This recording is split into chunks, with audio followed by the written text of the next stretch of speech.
होंगे, मस्त होंगे, दुरुस्त होंगे और बच्चा एग्जाम की तैयारी भी बेहतर तरीके से कर रहे होंगे। तो बच्चों आपका पढ़ाई लिखाई उम्मीद कर रहे हैं कि वो एकदम शानदार तरीके से चल रहा होगा, रिवीजन भी आप अच्छे तरीके से कर रहे होंगे। तो बच्चा आज हम शुरू करते हैं आपके सामने एक ऑब्जेक्टिव प्रश्न से, और तब इसी लेक्चर में आज के इस टॉपिक में हम लोग पढ़ेंगे एम्पियर का परिपथीय नियम। लेकिन बच्चा एम्पियर के परिपथीय नियम पढ़ने से पहले हम लोग एक ऑब्जेक्टिव क्वेश्चन करने वाले हैं। तो चलिए देखते हैं कितने बच्चे उसको अच्छे से कर पा रहे हैं या सही जवाब दे पा रहे हैं। तो बच्चा आज का जो ऑब्जेक्टिव क्वेश्चन है, सिंगल क्वेश्चन करेंगे, आपको जवाब देना है बच्चा। क्वेश्चन ये है आज का, एक अनंत लंबाई के एक अनंत लंबाई के एक अनंत लंबाई के एक अनंत लंबाई के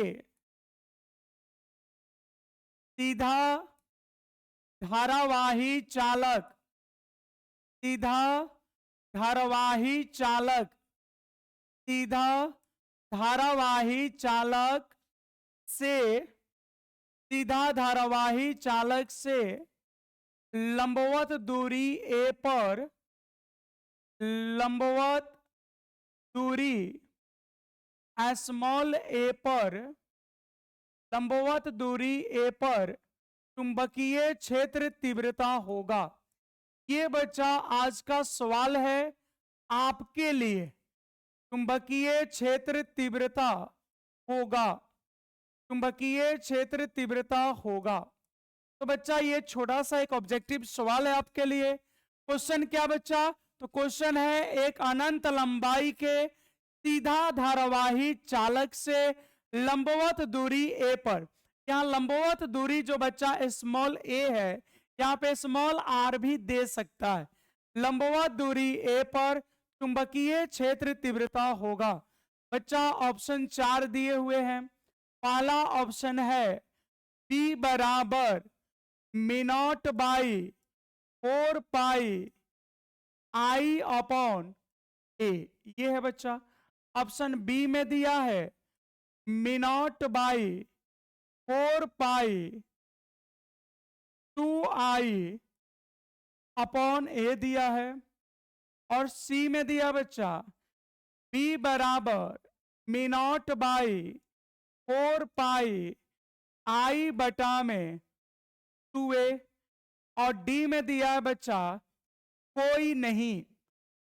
तो आपको बताना है मेरे भाई मेरे बच्चों, इसका सही आंसर क्या होगा। एक सीधे चालक के वजह से आपको चुंबकीय क्षेत्र तीव्रता बतानी है, लेकिन ध्यान देने वाली बात यह है बच्चों कि यहां पे जो चालक की लंबाई है वह अनंत लंबाई है। एक अनंत लंबाई के सीधा धारावाही चालक से लंबवत दूरी कितना पे बच्चा? लंबवत दूरी ए पर आपको बतानी है कि चुंबकीय क्षेत्र तीव्रता क्या होगा। ये छोटा सा सवाल है बच्चा, जल्दी से आंसर करो। क्या इसका सही जवाब होगा? कमेंट फास्ट करिए बच्चा, जो समझ में आ रहा कमेंट करो। बिल्कुल जल्दी से कमेंट करके बताओ बच्चा क्या सही जवाब होगा। इस ऑब्जेक्टिव का सही जवाब बच्चों क्या होगा? कमेंट करिए जल्दी, फास्ट एकदम कमेंट करके बताओ बच्चों क्या होगा। चलिए सूरज का जवाब रहा ए, श्रेया बनर्जी का भी जवाब रहा ए। एक बात ध्यान दीजिएगा बच्चा, कॉपी पेस्ट नहीं होना चाहिए। कॉपी पेस्ट होगा तो सभी का एक साथ गलत होगा या सभी का एक साथ सही होगा। बात समझ रहे हो ना बच्चों? कॉपी पेस्ट करोगे या तो सबका एक साथ सही हो जाएगा या सभी का एक साथ गलत हो जाएगा। तो कॉपी पेस्ट नहीं करना। चलिए चलिए अब हम बताते हैं आपको सही जवाब जो है बच्चा वो है आंसर बी। सही जवाब क्या है बच्चा? Answer B. अब आप कहोगे कि सर हम लोग कैलकुलेट नहीं कर पाए, कुछ इस तरह का वैल्यू याद किए थे इसलिए हम लोग ऑप्शन ए के साथ चले गए। कोई बात नहीं बच्चा, हम इसका सॉल्यूशन करके दिखा देते हैं। देखो बच्चा, सबसे पहले तो आपको ध्यान देना है कि जो चालक है वो कितने लंबाई का होना चाहिए, अनंत लंबाई का, और सीधा चालक होना चाहिए बच्चा। जैसे मान लो हमने डॉट डॉट से ये अनंत लंबाई का चालक ले लिया, यहाँ पे डॉट डॉट से बच्चा हमने अनंत लंबाई का एक चालक ले लिया। एक बात देख लो बच्चा, ऊपर वाला इंड भी डॉट डॉट है और नीचे वाला इंड भी डॉट डॉट है। इसका मतलब है कि ये तार की लंबाई कहां तक है बच्चों, तो अनंत तक है। इस तार की लंबाई बच्चा हमने कहां तक माना है, अनंत तक। अब इस तार को मान लेते बच्चा ए, अब बी, ये ए बी एक तार हो गया बच्चा। और यहां से सपोर्ट दैट करंट आई जा रहा है। मेरे बच्चों इस तार से करंट कितनी जा रही है, तो इस तार से करंट आई जा रही है। अब इसका मध्य बिंदु लेना बच्चा, तो चूंकि तार की लंबाई ऊपर भी अनंत है नीचे भी अनंत है बच्चों, इस तार की लंबाई की अगर बात करें तो माइनस इन्फिनिटिव से प्लस इन्फिनिटिव तक है। कहां तक है बच्चा, माइनस इन्फिनिटिव से प्लस इन्फिनिटिव तक। तो अगर आप कहीं भी बिंदु मानोगे उसको मध्य बिंदु माना जाएगा। यहां इस पे कहीं भी अगर मानोगे तो उसको हम लोग मध्य बिंदु मानेंगे। क्यों भाई, क्योंकि ये अनंत लंबाई का है, तो आप कहीं भी आप एक मध्य बिंदु ले सकते हैं। इसमें कहीं भी लोगे वो मध्य बिंदु ही माना जाएगा। क्यों, क्योंकि ये तार उसके ऊपर भी अनंत है नीचे भी अनंत है। इतनी बातें समझ में आ गई बच्चा। अब मान लो यहां से हमने लंबवत दूरी ए ले लिया। अब ये जब बच्चा लिया तो यहां पे थोड़ा सा मिला के देख लेते हैं। अब अगर इसको हमने यहां से ऐसे मिला दिया और इसको यहां पे ऐसे मिला दिया, ठीक है बच्चा, इस बिंदु को हमने P माना है। इस बिंदु को बच्चों क्या मान रहे हैं, P। और इसी P बिंदु पर चुंबकीय क्षेत्र तीव्रता हम लोगों से पूछा गया है। तो बच्चा एक कोण यहां बनेगा और एक कोण यहां बनेगा, यहां दो कोण बनेगा। मान लेते बच्चा ये φ1 है, तो क्या आपको मान पता है φ1 कितना होगा, तो बच्चा φ1 हो जाएगा 90 डिग्री। और φ2 कितना होगा बच्चा, यहां पे जो φ2 बनेगा वो भी बच्चों हो जाएगा 90 डिग्री। अब आप कहोगे कि सर ये जब 90 डिग्री आप कोण ऑलरेडी लिए हैं तो भला क्या ये 90 डिग्री हो सकता है। सर जब आपका ये 90 डिग्री कोण है तो ये 90 डिग्री कैसे होगा सर, क्योंकि त्रिभुज के तीनों कोणों का मान तो 180 होता है। त्रिभुज के तीनों कोणों का मान 180 होता है। तो जब सर ये 90 ले लिए और ये भी 90 ले लिए, तो जब ये दोनों ही 180 हो गया तो सर फिर ये वाला कोण क्या बनेगा। तो बच्चा यहां पे आंखों का एक भ्रम है, आंखों का एक भ्रम बन रहा है यहां पे, क्योंकि जो आप त्रिभुज देख रहे हैं वह त्रिभुज बनेगा ही नहीं। बच्चा यहां पे जो आप त्रिभुज देख रहे हैं वह त्रिभुज परिभाषित ही नहीं है। होगा ऐसा क्यों सर, ये कहीं ना कहीं तो मिलेगा, नहीं मिलेगा बच्चा।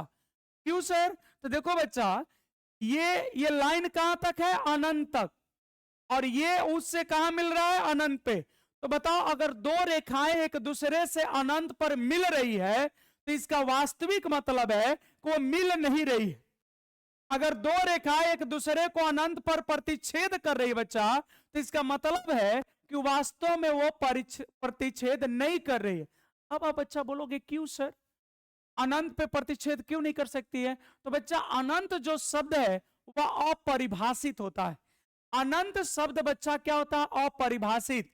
तो ये दोनों लाइन एक दूसरे को कहां प्रतिच्छेद कर रहा है बच्चा, अनंत पर। तो अनंत पे तो परिभाषित नहीं करेगा। अब जैसे दो समांतर रेखा खींच दिए तो ये बच्चा कहां प्रतिच्छेद करेगा, अनंत पर। अच्छा अब समझ में आया, इसका मतलब ये दोनों रेखाएं समांतर है। ये मिलते हुए दिख रहा बच्चा लेकिन मिल नहीं रहा है, ये वास्तविकता नहीं है। यहां भी 90 यहां भी 90, ये मिल नहीं रहे, मिलते हुए प्रतीत हो रहे बच्चा, ठीक है। तो वास्तव में ये रेखाएं एक दूसरे के समांतर है और ये रेखाएं भी समांतर है। बात समझ में आ गई बच्चों। अब देखो सॉल्यूशन की अगर बात करें, अगर बच्चा यहां पे सॉल्यूशन की बात करें हम, तो आप पढ़े हो लंबे सीधे तार के कारण चुंबकीय क्षेत्र तीव्रता, लंबे सीधे तार के कारण, लंबे सीधे तार के कारण, लंबे सीधे तार के कारण चुंबकीय, लंबे सीधे तार के कारण चुंबकीय क्षेत्र तीव्रता आपको बच्चा हम पढ़ाए हैं। लंबे सीधे तार के कारण चुंबकीय क्षेत्र तीव्रता क्या होती है? बोलो बच्चा। लंबे सीधे तार के कारण चुंबकीय क्षेत्र तीव्रता बच्चों हम लोग पढ़ चुके हैं। क्या पढ़े थे? तो B बराबर V not by 4 pi I बटा में A और into sine I1 plus sign I2। बच्चा ये फॉर्मूला होता है। बोलो आप सभी पढ़े इस फॉर्मूले को? बच्चा ये फॉर्मूला आप लोग पढ़े हैं? बताओ भाई। लंबे सीधे चालक तार के कारण चुंबकीय क्षेत्र तीव्रता का बच्चा ये फॉर्मूला आप पढ़े हो? जल्दी से बताओ भाई, ये फॉर्मूला चुंबकीय क्षेत्र तीव्रता का पढ़े हो भाई? नहीं पढ़े हो तो पीछे जाके लेक्चर को देख लीजिएगा। ठीक है बच्चा। अब देखो यहां मेरे भाई, यहां ध्यान देंगे, यहां φ1 बराबर φ2 और इन दोनों का वैल्यू बच्चा कितना माना गया है? ये दोनों का वैल्यू बच्चा 90 है। क्यों भाई? क्योंकि ये एक दूसरे से कहां मिल रहा है? तो अनंत पर। और अनंत पर मिलने का मतलब है बच्चा कि ये वास्तव में मिल नहीं रहा है। तो जब दो रेखाएं नहीं मिल रहा है तो इसका मतलब है कि दोनों समांतर है। तो बच्चा B बराबर हो गया me not by 4 pi I बटा में A और तब हो गया बच्चा साइन 90 प्लस साइन 90। तो साइन 90 का मान तो होता बच्चा 1, साइन 90 की वैल्यू होती है 1। तो बच्चा 1 प्लस 1 कितना हो गया? 2। अब इस 2 से गुना कर दो इसमें, तो भाई हो गया B बराबर me not by 4 pi 2I अब बटा में A। या इसी को लिख सकते हो बच्चा, ये 2 से कट जाएगा तो me not by 2 pi I बटा में A। ये बच्चा इसका सही आंसर है, यही इसका सही आंसर है बच्चा। और ये हो गया, ये बच्चा इसका सही आंसर है। अब देखो यहां पे हो गया बच्चा ये वाला। अब बताओ भाई, इस फॉर्म में तो हमने आंसर दे नहीं रखा है, इस फॉर्म में तो आंसर है नहीं। अब यहां पे आंसर क्या हो जाएगा? 2I by A। ये वाला बच्चा आंसर हो। बोलो बच्चों बात समझ में आ गई? ये ऑब्जेक्टिव क्वेश्चन बच्चा समझ में आया?